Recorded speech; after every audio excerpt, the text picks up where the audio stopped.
আসসালামু আলাইকুম। আমি মারুফ হাসান পলাশ @freedom.1971 আমার ইউটিউব চ্যানেল থেকে আপনাদেরকে শুভেচ্ছা। প্রিয় দর্শক, গত বুধবার রাত 3:05 থাই এয়ারওয়েজের একটা বিমানে তিনি থাইল্যান্ডে চিকিৎসার উদ্দেশ্যে রওনা দেন সাবেক রাষ্ট্রপতি আব্দুল হামিদ। গত 14 ফেব্রুয়ারি ওনার নামে একটি হত্যা মামলা দায়ের করা হয়, যার ফলে এনসিপি ওনার এই দেশ ত্যাগকে সহজভাবে মেনে নিতে পারেনি এবং তারা রাজপথে নেমেছেন, বঙ্গভবনের সামনে আন্দোলন করছেন। আবার আজ অর্থাৎ গত বৃহস্পতিবার রাত 11টার দিকে সাবেক মেয়র ডাক্তার সেলিনা হায়াত আইভির বাড়িতে পুলিশি অভিযান হয়। দীর্ঘ 6 ঘন্টা অভিযানের পরে ওনাকে গ্রেপ্তার করা হয়। তো এই 6 ঘন্টা সময় লাগার কারণ হচ্ছে, ওনাকে গ্রেপ্তার যখন করতে গিয়েছিল আইন শৃঙ্খলা বাহিনীর লোকজন, তখন এলাকাবাসী একটা প্রতিরোধ গড়ে তোলেন, ফলে তাকে গ্রেপ্তার করতে একটু সময় লাগে। তো যাই হোক, হঠাৎ কেন এই আওয়ামী লীগের উপরে আবার এইভাবে চাপ তৈরি হচ্ছে? তো আসুন আমরা একটু বিশ্লেষণে যাই। প্রিয় দর্শক, আমি প্রথম থেকেই বলছিলাম দেশের অবস্থা অর্থাৎ অর্থনৈতিক অবস্থা আমাদের ভালো না। বেকারত্বের সংখ্যা দিন দিন বেড়ে যাচ্ছে, মানুষের ইনকাম রোজগার কমে যাচ্ছে, কৃষক তার ফসলের ন্যায্য মূল্য পাচ্ছে না,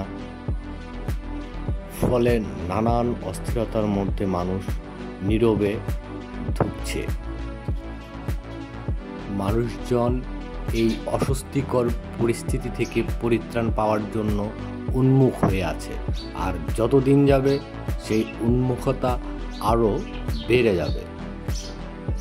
তো এতে অবশ্যই যারা বর্তমানে দেশ পরিচালনা করছেন তাদের উপরে একটি চাপ তৈরি হবে, আর সেই চাপগুলোকে সামলানোর জন্যই আমার মনে হয় তারা কৌশল হিসেবে বারবার আওয়ামী লীগকে সামনে নিয়ে আসছে। কিন্তু এভাবে কতদিন? বরঞ্চ এতে আরও আওয়ামী লীগেরই সমর্থন বাড়ছে। দীর্ঘ এই 8-9 মাস আওয়ামী লীগের পিছনে না লেগে যদি দেশের মানুষের অর্থনৈতিক উন্নয়নের চাকা ঘোরানোর দিকে মনোযোগ দিত, তাহলে মনে হয় যারা বর্তমানে ক্ষমতায় আছেন তাদের জন্য অনেকটাই ভালো হতো। কেননা মানুষ একটু পরিত্রাণের জন্য, একটু ভালোর জন্যই এই আন্দোলনকে সমর্থন করেছিল, কিন্তু তারা সেই সমর্থনটিকে আসলে কাজে লাগাতে পারেননি। যতই দিন যাচ্ছে ততই মানুষ বিরক্ত হয়ে উঠছে, অস্থির হয়ে উঠছে। আওয়ামী লীগকে দোষ দিয়ে আর লাভ হবে না। যদি সময় থাকতে শুধরে নেওয়া যায়, তাহলে হয়তো সামনে বড় কোনো সংঘাতের থেকে আমরা পরিত্রাণ পাব। প্রিয় দর্শক, আমরা আসলে বর্তমানে কেউই খুব একটা ভালোর মধ্যে নেই। চারিদিকে যুদ্ধ চলছে। অর্থনীতির চাকা দেশের যেমন স্থবির হয়ে পড়েছে, তেমনি বিশ্ববাজারও তাই। ফলে আমরা চরম একটি সংকটের মধ্যে দিন পার করছি। এই মুহূর্তে নিজেরা যদি এই সমস্ত রাজনৈতিক হানাহানির মধ্যে থাকি, তাহলে আমাদেরই ক্ষতি ছাড়া লাভ হবে না।